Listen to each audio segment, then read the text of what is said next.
Okay, hi guys, I found another spot. I hope it is satisfactory to your eyes. It's aesthetically pleasing. It's working better than that glaring sun, but we don't have time because that sun is about to come and catch up with us now. So let's get to the point. All right, I want to explain to you guys the new changes that I have made, but they have not been obstructive, abusive, excessive, intense to me. Yesterday I picked up, I noticed after having listened to the previous part, I'm hoping that you're here now so that the context is hanging out with you. 10. Okay, yeah, no, I changed something up again because I noticed that my skin was kind of dry, patchy, not patchy, it was darkish.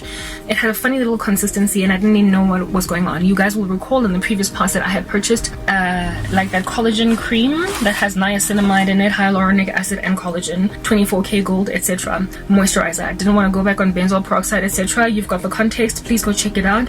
If you don't have a context, I would highly recommend that you go and check it out because I'm literally hopping onto topics based on an assumption that you've watched my previous parts. Okay, it's been a journey, and yes, fine, I appear indecisive, but remember, I'm gathering my own insights. I don't have access to a dermatologist and what have you, so I don't have a really clever guy that has studied or a clever girl that has studied to gather these insights for me, so I don't experiment on my own face. That, like, literally my entire life revolves around experimenting on my own hair and my own face. There was a time when I lost all of my hair because I experimented on it, but the insights I gathered helped me grow it really healthily, and that's why now today I'm rocking this obviously fake thing on my head called a wig. Okay, it's because I'm growing some beautiful, thick, lovely 4C hair underneath, and you're gonna love it when you finally see what the results are therein. Okay, so please go gauge the context. I am your guinea pig and self-experimented on, but with the big fat chunky disclaimer that if you can afford a doctor, please go see one. However, if you're broken, poor, suffering, and are a child of the living God and still want to look fabulous, I'm that girl. I am your girl.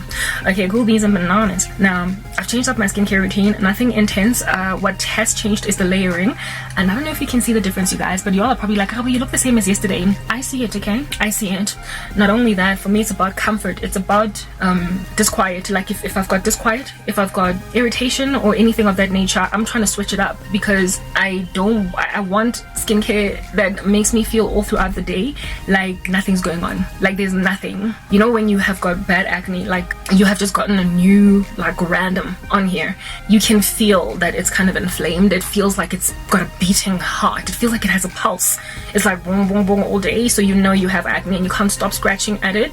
So for me, the perfect skincare is one where after applying all of your products on your face, you don't feel any issue, any outlier. You don't feel like there's anything beating on your face. So no irritation, no agitation, no new acne, no bumps that make you want to keep on picking at it. The less you touch your face, the better. And if I can get that right, I'm good. So yesterday I didn't have that comfort, that ease where I felt like I don't want to touch my face or keep looking in the mirror to see where the irritation is at. I got an irritation. I got irritations both in my not both in my evening and day routine, but in my day routine I was extremely irritated. Not only that, tightness. There is nothing worse than your skin being tight because it feels dry. Like if you don't feel like you are moisturized, like there is a healthy, bountiful, like moist emollient on your face that makes it such that when you smile you don't feel like something gonna crack. Okay, when you smile, it's like you're an elastic band just stretching, like nothing feels stressed out. That's skincare, that's moisture. When I was a teenager, because I've got such oily skin, I used to deliberately not apply moisturizer on my face in the mornings. Some days, Tassa Pond's, I would put Pond's vanishing cream, and I would struggle to smile or laugh at jokes that my friends would make, because if I smiled, there would be dry patches on the sides of my face here, and maybe here, because I'm obviously not moisturized. But as the day progressed, my own skin's moisture rocked up and moisturized me, but in the morning I look like an ash ball. If at any time at all in your day you cannot smile properly because you're not moisturized enough, like if you smile you feel like there are other parts of your body that are pulling from the back of you, like you've had like a facelift surgery that's yet to heal, that's not right. There shouldn't be any kind of tightness, any kind of discomfort. You should feel as natural in your facial skin as you do, for instance, in your body skin, where you can't even feel what's going on there if at all you don't have issues. Yeah. So I've been gunning for that level of comfort, and I didn't have it. I didn't have it yesterday after incorporating the moisturizer. You will recall that I had broken out into a mild amount of acne because of using my cream that had all these oils in it, and I therefore decided that I need to go and get another moisturizer that is not so full of oils. And when I use that moisturizer in the morning routine, I felt dry. despite my face shining like no man's business, because I had applied a whole bunch of moisture on it. I was like, why am I dry? Why do I feel like when I smile, something else from the back of my head is going to pop open? Why am I so dry? What's going on? And that's when I made a decision to get into deeper research as to the efficacy of what is this, niacinamide with vitamin C. You will recall that the moisturizer that I purchased that is only $65, please go and listen to the ingredients in the previous parts. I'm not going to go through it. You will recall that it has got hyaluronic acid in it. It has also got niacinamide. It has also got collagen. And I know that niacinamide is yet another active that is also utilized for the what is this? I know for a fact that they use it for tyrosinase inhibition, IE, to reduce your dark spots, right? But I didn't quite get into deep study about niacinamide as to what its other benefits are or what its other contraindications are. And so for those reasons, I kind of messed up. I really did. Chemistry is a whole thing. You can't just put Mentos in some Coca-Cola and expect to have like a still drink. It's gonna bubble over. You're gonna get a volcano, all right? And I learned that in mixing vitamin C with niacinamide, I was basically like mixing Coca-Cola with Mentos. Yeah, on my face. That's the kind of fizzy reaction that happened. There was chemistry that occurred on my face, and the first ever search engine result that I got concerning asking this did not give me that understanding. I asked, can you mix niacinamide, since it was in my moisturizer, can you mix niacinamide with retinol? Can you mix niacinamide with vitamin C? And the uppermost result on Google told me, you're good to go. There's nothing wrong. Just, kill it, girl. Go on ahead. And I went on right ahead and just took the first ever result without even doing too much research. But then after there was a chemical reaction similar to that of Mentos and Coca-Cola on my face, I was like, okay, I need to go and find out further what's going on here. You will recall yesterday that I was a little bit disquieted by how I looked during the day, but I made mention of the fact that I loved how it is that my skin looked when I woke up in the morning after applying my moisturizer that I had just purchased. Now, my evening routine includes retinol, while my morning routine has vitamin C. So basically, my moisturizer worked really excellently with my retinol at night, making me glow and pop, and in the morning I had less roughness of skin. I told you guys that I had gotten acne and it all just subsided in the morning, right? But then when I washed my face in the morning, and this time around instead of retinol using vitamin C, and then I put on the same moisturizer, that's when like I said, when I was smiling, I felt like something at the back of my head would pop open. I was dry. I was also looking, how vitamin C makes you pop. Yeah, it makes you pop. I wasn't popping no more. Like, yeah, I'm popping now. Like, y'all can see that I'm popping. Okay, like, this glare is killing me. But then there are, like, my legs over here that I don't want you guys to see. Yeah, no, my pop was taken away. And I was like, who in the world takes away pop? Like, who does that? Like, that ain't right. Don't nobody want to, like, have pop extracted out of their lives. But I had pop extracted. And I was like, my pop was the be-all and end-all of a signature move. I just came from counseling people about how I gained this pop. And now my pop is going. Like, my glowing skin is going. My glassy, dewy, beautiful thing that I'm doing is going. Like, this ain't right. This ain't right. What in the world? Like, this, I'm taking 10 steps back. This is not kosher. So I went into in-depth research. I finally read more articles than the ones that were #1 on the search engine. Okay, let me find something else to put on myself that is not... Yeah, that made such a big difference. I think the white thingy-mabobby over here was killing me. Yeah, okay, cool. Yeah, so I went on right ahead and researched more than just the uppermost result on Google, and I actually went into the article. Like, I went into the article instead of just reading the surface, like, produced result on the search engine, and there was an overwhelming consensus, yet again. The scriptures it is written therein, I've made mention of this before, that at the council of 2 or 3 witnesses, a matter is established. There was an overwhelming consensus, albeit there being some other scholars saying that by all means go on right ahead and use niacinamide with vitamin C, but there was an overwhelming, rather opposite or contrary consensus on how it is that it's just not okay to do that. And among those places that said this was The Ordinary, and I trust The Ordinary even though I've never used it because so many people online trust it. Like, it's got so many rave reviews, and like I said before, if you've got enough Janes and Joes on the street that swear by something, whether or not the evidence is anecdotal is irrelevant. Listen to these people. They come from somewhere, in the same way that I would want people to listen to me because I've done the research, I've studied, and so therefore I would not share rubbish with people. I also went on right ahead to give other people the benefit of the doubt. So if The Ordinary as a company and organization themselves are like, don't mix these two together, and there are also other YouTubers that say the same thing, and articles that also say this thing, not just about The Ordinary, but just any other manufacturers of vitamin C and niacinamide. If they're saying this thing, then girl, best to listen to some people, you know what I mean? Apparently, allegedly, niacinamide and vitamin C, when put together in one skincare regime without being staggered, basically separated between night and day or hours apart, there is a chemical reaction that happens in your face where there is an element or is a compound creation that is produced on your face because of the vitamin C interacting with the niacinamide called niacin. And this is what causes a lot of irritation and burning on your face and can leave you looking red, I guess, if you're a white girl. But if you're a black girl, you're gonna look blacker, like basically whatever might be the result of a burnt look, you are gonna have that irritation. And my skin yesterday had a duller complexion. It was very dull, and dry. I was not as popping and glowing and as free to speak as I wanted. It's almost like I didn't put any moisturizer at all on my face, and I was like, what's going on, what's happening? But this thing also works out so beautifully for me in the evenings. What's going on? Oh, also another thing, my eyes were burning. It's not like I put my moisturizer in my eyes, but it's a face moisturizer, so I apply it generously, and I don't necessarily avoid my eye area with it because it's a moisturizer, you know what I mean? But when I put like vitamin C, I'm able to dab it underneath my eyes, and it would brighten my dark spots and whatnot, and I haven't gotten eye irritation. But this time around, my eyes were burning all day. It's like the product, just insofar as the two of them combined would get even close to the inside of my eye, they would make me teary-eyed all day. And I was like, I can't be this uncomfortable. I can't. Like, skincare is supposed to make you feel like ain't nothing going on, like there's nothing but just skin that's happy hanging out on your face. So why don't I have that going on? I'm going back 10,000 steps after having progressed 12,000 steps. We're not good here. I was happy, but I'm trying to avoid acne here. Remember, I've got a problem skin when it comes to that, because thanks to the pill and then getting off it and then Roaccutane and then benzoyl peroxide, we have got sensitive now acne prone skin that we never used to have, and we're trying to be drug free. So what's happening? Started to bark and everything. And then I went into the research and I found out that it's because I'm busy producing chemicals on my face, brand spanking new ones. I've got niacin on my face now thanks to mixing vitamin C with niacinamide. I didn't sign up for that. Apparently it mutilates, it decimates the efficacy of vitamin C and niacinamide. What it is that they would individually do was now eradicated altogether, and I had now purchased niacinamide and decided to go and blonk that on my face. Not niacinamide, sorry, but niacin. So when I found this out, I was like, oh my goodness, there's a chemical reaction on my face. I guess I need to stop it.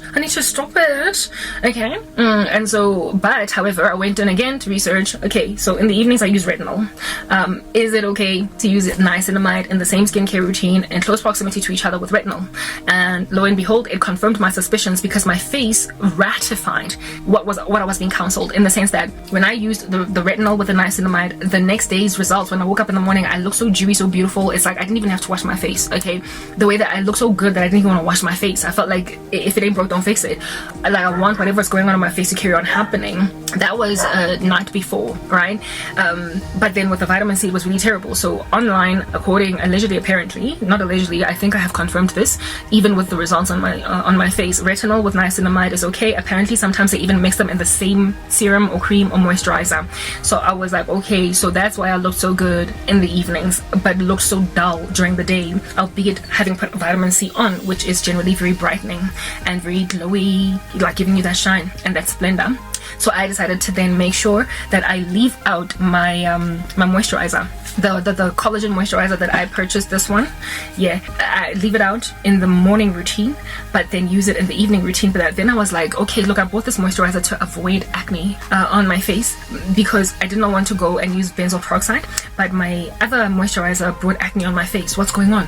I also had irritation. I was reddish, not red, what would be the tantamount of red on a black girl? Yeah, I had that going on. I was irritated slightly even in the evenings shortly after applying the skincare process, like my retinol hyaluronic acid, then retinol, and then I would go in with my scar cream, and then my aloe vera, my snail gel, and then I would put the moisturizer on, and then I would put, what is this, this thing, Bactroban for acne. Yeah, I was still getting irritated, right? That funny, like, I just had, my skin's very used to actives. I barely ever get irritation, do you understand? So when I got an irritant, I was like, even though I really like the way that the niacinamide works with the retinol, there is still a little bit more irritation than I would appreciate. So what can I do to circumvent the irritation? So that's when I made a decision to change how I layer my products. And this is contrary to the counsel that I got online. I literally changed it up, and I immediately regretted it because I thought it would look terrible until I woke up in the morning looking like a bag of dew. So I was like, okay, so my decision was right. It minimized irritation. I had less redness. I had less basically what looked like contact dermatitis on my face, like small little red bumps raised that would ultimately disappear over time. But the fact that they even came on my face in the first place, I wasn't happy with that. Yeah, so I then made a decision that I'm going to change my skincare to that period, and that's what is going on my face right now, even as I speak to you. I made a decision to stop putting my actives on my clean face first thing, but rather moisturizer first. There is a doctor online, 2 doctors actually, they have the same channel, right, who recommended that if retinol is irritating you, or if any active is irritating you, when you use it, one of the best ways to get around it sometimes is to, instead of applying it on your face after washing it as whatever serum you have, instead of putting the serum on first, put moisturizer first. Literally let moisturizer be your first step instead of your serums or your actives, and then go in with your actives on top of a first layer of moisture. And then after putting your actives on top of a first layer of moisture, then put another layer of moisture on top of them, and then your sunscreen, and go. I then was like, okay, I'm gonna try that because I don't like the irritation. I can see that I'm kind of reddish, well, not red, whatever it is that a black girl looks like when a white girl would look red, I looked the tantamount of that for a black girl. Okay, I was like, if I can eradicate that, then we're doing it. Okay, so I tried these 2 doctors' counsel since it was retinol and niacinamide. I loved how they interacted with each other, but I did not like the irritation that I experienced on my face in the initial stages, like the first hour, how obviously just kind of not okay I was. I then tried it. So what I did, you guys, was use, here it is that this glare is coming back to me again, and we are not content with it. What I did, yeah, moving here makes a little bit of a difference. What I did was, remember that moisturizer that I made, that home DIY? That I was scared to use again because I broke out on my face? Yeah, the one that I apply all over my body, that's done excellent things for my body. It's really super moisturized.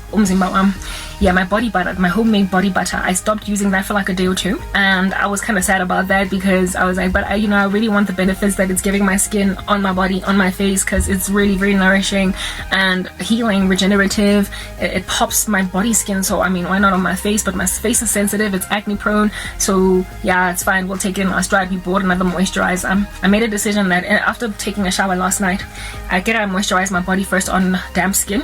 I then made a decision that whatever residue of product was left on my face, instead of washing it off and then going on right ahead to apply my serums, I'm just gonna go and put my moisturizer, whatever's left on my hands, the residue, the small amount, trace amounts of it that were left on my hands after showering, I'm gonna put them on my face first as a first layer. I'm going to take the advice of those doctors, try to see if putting moisturizer before any active, any serum, anything on my face is gonna help.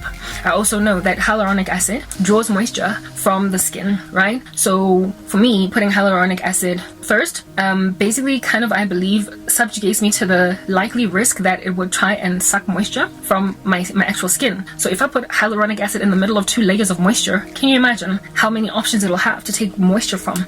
And given that it's winter right now in South Africa, the sky is dry, the air is dry. So if the hyaluronic acid on my face has got an option to draw moisture from both the first, the surface of my skin and the uppermost topical layer of whatever ointment I have put on my skin, then I guess I give it multiple options. That was just my thought process. It's probably very unscientific, but nonetheless, those are some of the things I was thinking. All right, did that, and then only after putting that first layer of moisture of my body butter on my face, I then went in with hyaluronic acid serum, and then went on with the retinol serum, and then my scar serum, which I use every single night, right?